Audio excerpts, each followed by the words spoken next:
Hello everyone, welcome back to my video. So अभी हम लोग एक सीरीज़ ख़त्म किए हैं, ओवरव्यू ऑफ टैक्सेशन।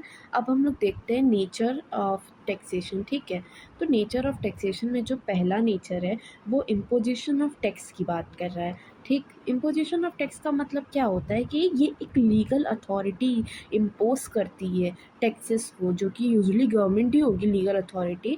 और ये कंपलसरी पेमेंट के जैसा होता है, जहाँ पे हर एक इंडिविजुअल अपने बिजनेस से देगा without a quid pro quo. इसका मतलब आगे नेचर में आप पढ़ोगे, ठीक है। इसका फिर भी मैं मतलब बता दे रही हूँ कि यहाँ पे कोई डायरेक्ट लिंक नहीं होता कि हाँ I am giving ₹100 for this, मतलब रोड हमारी अच्छी रहे हमारी जगह की, ऐसा नहीं होता। या कोई ये ना कहे कि मैं 30,000 दे रहा हूँ तो हमारे यहाँ पे लाइटिंग जलनी चाहिए। कोई डायरेक्ट नहीं कनेक्शन होता टैक्स का किसी भी काम से गवर्नमेंट के।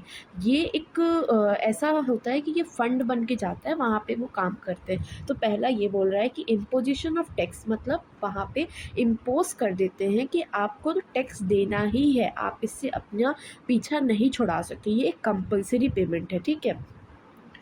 और बिजनेस विदाउट डायरेक्ट ये तो बता दिया। ओके, अब आते दूसरे पे। पहला समझ आया, इम्पोजिशन मतलब डायरेक्ट इम्पोज कर दिया जाता है।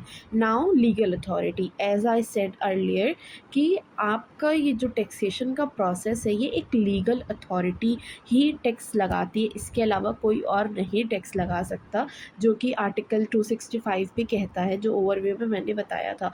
और फिर उसके बाद में इसका दूसरा जो पॉइंट है वो ये कह रहा है कि इसको सेंट्रल गवर्नमेंट और स्टेट गवर्नमेंट कलेक्ट करती है, ठीक है। ये कॉन्स्टिट्यूशन में लिस्ट बटा हुआ है, पार्लियामेंट लिस्ट बांट दी है। स्टेट का ये है, यूनियन का ये है, एक कॉन्करेंट लिस्ट है जिसपे दोनों मिलके काम करते हैं। तो उसी तरीके से जो टैक्स वाला पार्ट है, इनका अलग अपना डिपार्टमेंट है और यूनियन का अपना अलग डिपार्टमेंट है, वो आपस में कॉन्फ्लिक्ट नहीं करते हैं। तो स्टेट और सेंटर अपना अलग अलग जो है टैक्स वहाँ से लेते हैं, ठीक है। और टैक्स कलेक्ट करने के लिए इनैक्टेड गवर्नमेंट ने लेजिस्लेशन बनाया है जिसके थ्रू ही टैक्स को लिया जा सकता है, जैसे कि इनकम टैक्स हो गया, इनकम टैक्स रूल हो गया, और फाइनेंशियल एक्ट आता है हर साल, ठीक है। ये सारे आपके एक्ट हो गए जो कि लेजिस्लेशन के थ्रू ही होता है।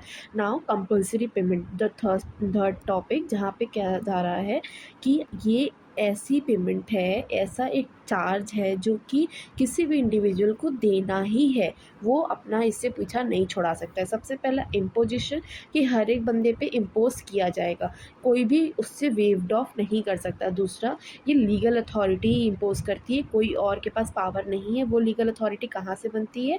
लेजिस्लेशन के थ्रू बनती है, एक्ट जो इनैक्ट किया जाता है पार्लियामेंट के थ्रू। सेंट्रल और स्टेट दोनों ही इसमें अथॉरिटी में आते हैं, ठीक है। कंपलसरी पेमेंट आपको देना ही है, it's mandatory requirement to give the tax, और ये इम्पोज होता है गवर्नमेंट के थ्रू, ठीक है। नाउ जो फोर्थ हमारा है नॉन क्विड प्रो क्विड, का वही मतलब बताया कि ये डायरेक्टली लिंक नहीं होता है किसी स्पेसिफिक बेनिफिट से या सर्विस से जो आपको गवर्नमेंट देती है। ये एक कंपलसरी पेमेंट होता है और ये ओवरऑल फंक्शन करता है welfare of the society as a whole, ठीक है। नाउ रीडिस्ट्रीब्यूटिव ऑफ वेल्थ, अब ये है it refers to the government effect, ठीक। ये गवर्नमेंट के लिए वाला पॉइंट है कि जो टैक्स होता है ये किसकी जिम्मेदारी है? गवर्नमेंट की है कि वो जो रिडिस्ट्रीब्यूशन कर रहे हैं उसको अपने हद से अच्छे से करे, ताकि पब्लिक का वेलफेयर हो, वेल्थ बने उस चीज़ से, है ना। मतलब अगर उनको मान लो मंथली में 1 लाख रुपए अगर मिल रहा है तो इन्वेस्ट करें उसको वो बेटर वे में, जहाँ से वो 5,000 रुपये, 5 लाख सॉरी, जनरेट कर सके। तो मतलब डिस्ट्रीब्यूशन जो है वेल्थ का वो अच्छे से हो, और यहाँ पे करप्शन और ये सब ना करें वो कि अपने पैसा चुराने लगे। तो ये डिस्ट्रीब्यूशन जो है वो गवर्नमेंट अच्छे से करे। नाउ जो हमारा 6 है नेचर, उसका मतलब ये है कि जो रेवेन्यू जनरेशन है वो एक बेटर वे में हो।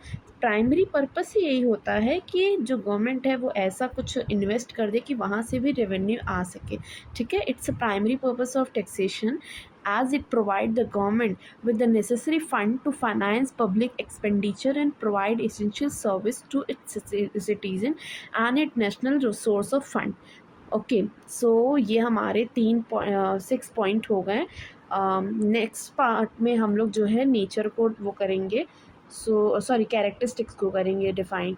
So thank you so much for watching my this video. If you want any thing या फिर कोई कन्फ्यूज़न है तो आप मुझको कमेंट कर सकते हो या डायरेक्ट डीएम कर सकते हो। Thank you so much for watching this video.